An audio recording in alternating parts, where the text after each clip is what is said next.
उधर चलिए।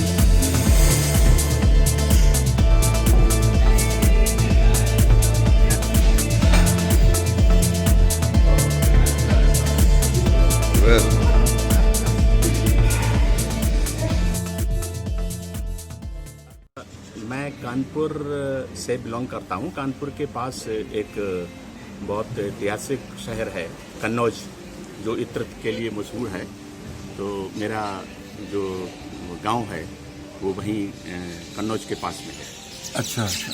और पढ़ाई वगैरह स्कूल कॉलेज? हाँ, स्कूल कॉलेज हमारा जो ग्रेजुएशन हुआ है बीटेक मैकेनिकल इंजीनियरिंग से, वो एमयू अलीगढ़ से हुआ है, और एमटेक आईआईटी कानपुर से हुआ है, एरोस्पेस इंजीनियरिंग। अच्छा अच्छा। अपना अनुभव साझा करेंगे कि आप आरसीएम में कैसे शामिल हुए?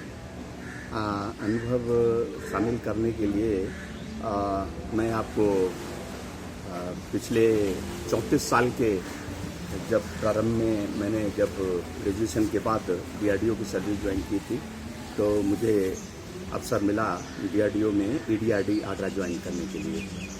तो वहाँ पर मैंने देखा कि जो रक्षा अनुसंधान के क्षेत्र में जो भी काम हो रहा है पैराशूट में, वो एक बहुत ही विचित्र और बहुत ही अपने आप में एक इंटरेस्टिंग मुझे लगा, क्योंकि मेरा ब्रांच मैकेनिकल इंजीनियरिंग से होने के कारण मैं ये समझने में थोड़ा मुझे देर लगी कि ये मैं अपने मैकेनिकल ब्रांच को पैराशूट के साथ कैसे फिट करूँगा।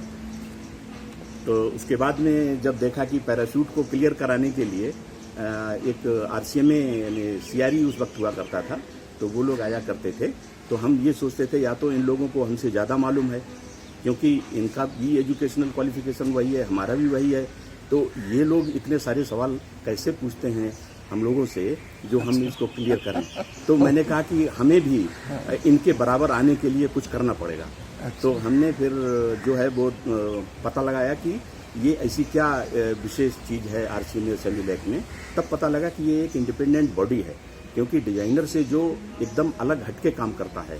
डिजाइनर अगर एयरक्राफ्ट को डिजाइन करने लगे और वही उड़ाने लगे, तो फिर उसे ये अंदाज़ा नहीं लगता है कि हमारे इस डिज़ाइन में क्या वीकनेस हैं, क्या स्ट्रेंथ हैं, और मुझे कहाँ पर इसमें ध्यान देना है। क्योंकि जीरो टॉलरेंस पॉलिसी पे हमारा एयरक्राफ्ट पॉलिसी काम करती है, इसमें कोई कंप्रोमाइज किसी फ्लाइट सेफ्टी से नहीं हो सकता। अच्छा, इसलिए मुझे आरसीएमए में ओके ओके गुड।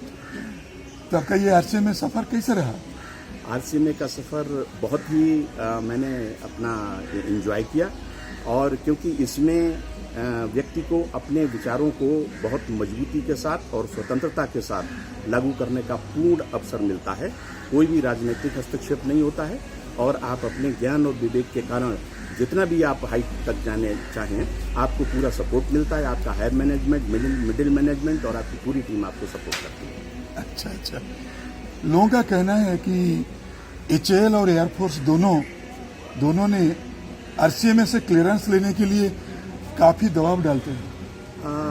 भारत जानना चाहता है कि आप इस स्थिति को कैसे संभालते हैं?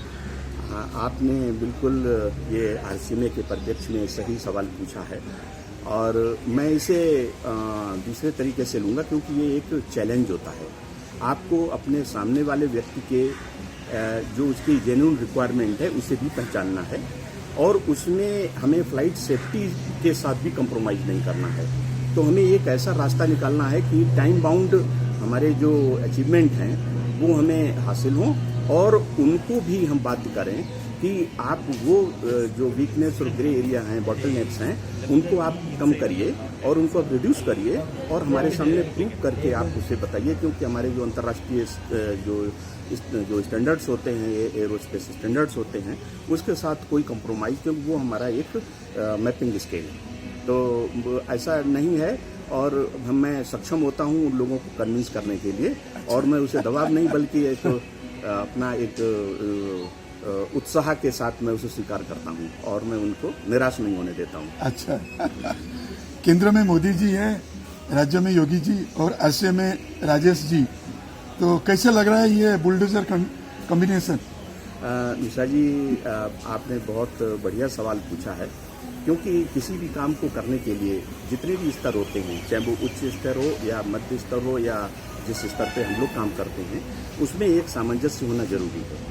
और मैं इस सामंजस्य को मैं अपनी इस जीवन में अपने आप को मैं धन्य समझूंगा कि मुझे पूरा सामंजस्य मिला, क्योंकि अगर ऊपर और बीच में और नीचे पूरे स्तर की काम करने की जो अंदर स्पष्ट भावना होती है और क्षमता होती है और जो फ्रिक्वेंसी होती है, वो अगर एक मिल जाए तो हम बहुत कुछ कर सकते हैं, क्योंकि एम्पलीट्यूड इतना बढ़ जाता है कि आपको फिर कोई चीज़ और सोचने की जरूरत नहीं है, चीज़ें ऑटोमेटिकली आगे बढ़ने लगती हैं अगर तीनों की फ्रिक्वेंसी कंस्ट्रक्टिव डायरेक्शन में हो।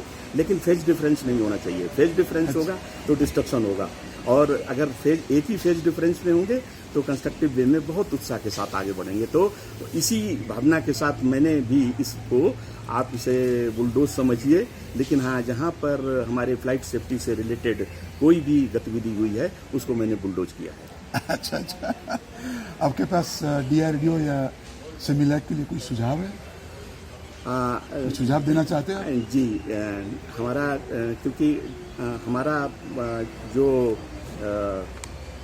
मैं जो भी मेरा विकास हुआ है वो DRDO और सेमिलैक से हुआ है, तो इसलिए ये हमारे पूरे हमारे रक्त में ये चीज़ बस गया है कि हम अपने इस DRDO और सेमिलैक की फ्रेटर्निटी को कैसे आगे बढ़ाएं। तो मेरा सुझाव यही है कि जो हमारी आने वाली जो जनरेशन है उसको भी इसी भावना के साथ काम करना चाहिए। और एक सुझाव ये है कि हमारे साइंटिफिक कम्युनिटी में उनकी हेल्थ, उनका जो शारीरिक विकास और मानसिक विकास, इसको मेंटेन करने के लिए मेरी मैनेजमेंट से निवेदन है कि वो योगा और प्राणायाम को अपने इस रोजाना की क्रिया में शामिल करें, और हमारे सभी वैज्ञानिक इसे स्वीकार करें कि बिना इसके जीवन अपना जो है वो आप आगे ना बढ़ाएं। इससे आपको और ऊर्जा मिलेगी और आपको और बढ़ने में मदद मिलेगी।